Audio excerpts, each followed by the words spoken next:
Hello, we're here at SCTE Tech Expo 2025 in Washington, D.C. My name is Phil Harvey. This here is Jeff Baumgartner. And Jeff, we've had an exciting morning. We got up super duper early to go to the light reading breakfast, which I enjoyed. Decent panel on that, although it was kind of an interesting, we can get into it later, but it was kind of interesting to hear the upgrade woes of cable operators. They've just got so much on their plate in terms of juggling technologies and the timing of stuff into the market.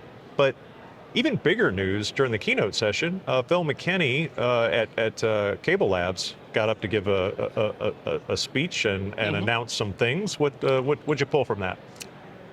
Yeah, so it kind of built on what came up last year at the show. We had a group from Comcast, Charter, and Broadcom came out and said, "Oh, hey, we're going to do HFC up to 3 gigahertz, which is up from 1.8 for traditional 4.0.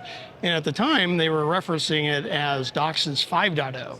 Okay. And then we found out today that they're still pursuing 3 gigahertz technology and getting to like 25 gigabits per second, but they're going to call it DOCSIS 4.0 optional annex.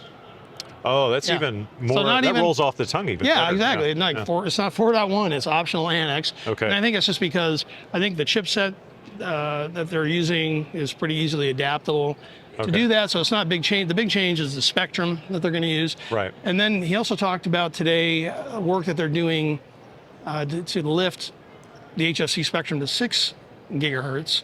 And they did not call it anything. It wasn't like that's 5.0 or 6.0 or DOCSIS Maximus or something. Even more optional spectrum or annex. So I have a question into them. So as we're speaking here, I don't know, they've designated it yet. And then Phil also talked about the work they're doing in coherent optics, and which is like adapting like long haul coherent technology to the access network. Okay. And they're talking 50,000 gigabits per second, which seems to be more.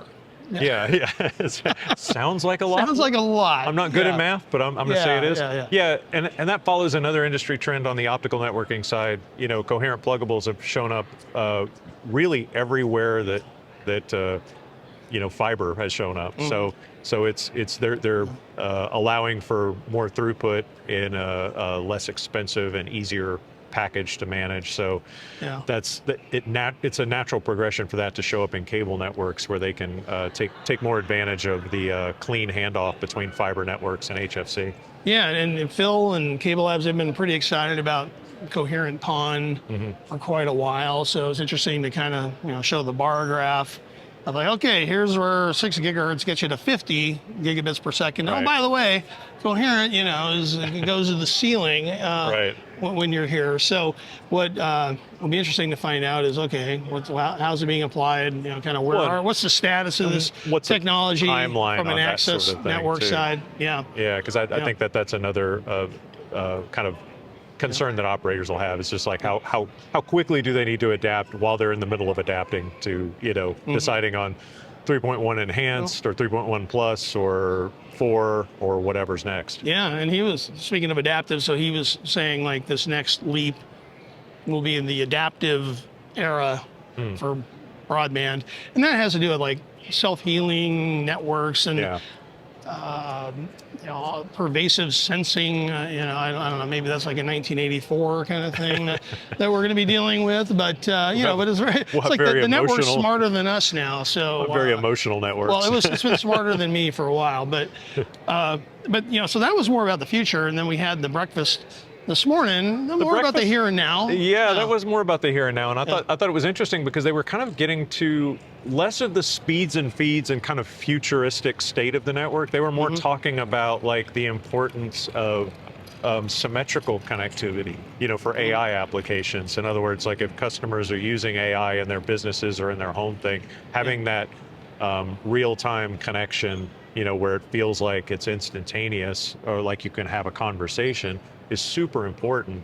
I also caught or appreciated, I guess, J.R. Walden from Mediacom, the CTO there, was talking about just how important home networks are and how important it is for service providers to not just make sure they have the connectivity, but to make sure that they have, that the signals inside the home, are reaching to every corner of the home, so that there's not, a downshift in productivity or in use, because as he was saying, like something like, and it was greater than 70% or something like that of their customers have never plugged in. I think it was like 90. It was like closer way to up there. 90. Yeah, It was like never plugged in Yeah. a wired device. Right. And so Yeah. when they're using Yeah. these real-time applications like the Chat GPT and stuff like that, and as they get more and more fluent in doing that, they're going to need that signal throughput all over the house all the time.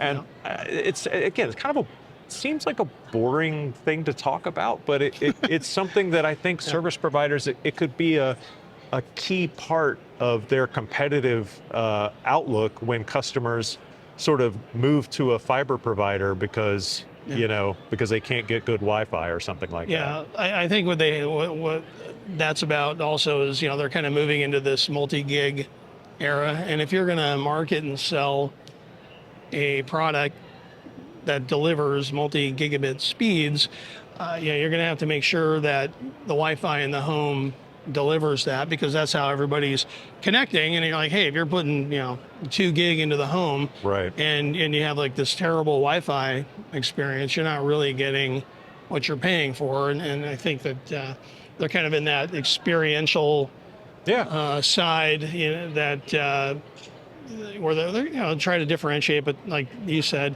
they think that HFC can compete with fiber from a raw speed, but it's like, where do you differentiate? And maybe the home, how you perform in the home is one place. Yeah, definitely. Yeah, because they're under pressure from fiber overbuilders, from telcos, from fixed wireless operators, and then eventually from satellite providers. So they've got no shortage of competition in terms of providing that experience to the consumer on arguably their mobile device. Yeah, and I think the other thing I kind of took away from the breakfast panel, talked a little bit about the optionality like cable operators have. We've talked about 3.1 plus, an enhancement to 3.1, going to 4.0, and so they have some different tools in the toolbox to use. But I think we're getting to the point now where, again, J.R. Walden was talking about they're starting to deploy 4.0 in one market, starting with one node. But he thinks that the technology is at the point of readiness, and it works and all that stuff.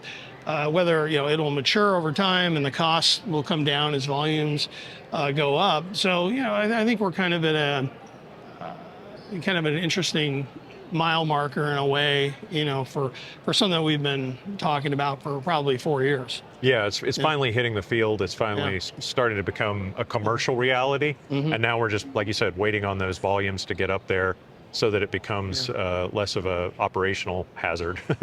Operational expense hazard, not operational hazard. Want to make sure I'm clear on that.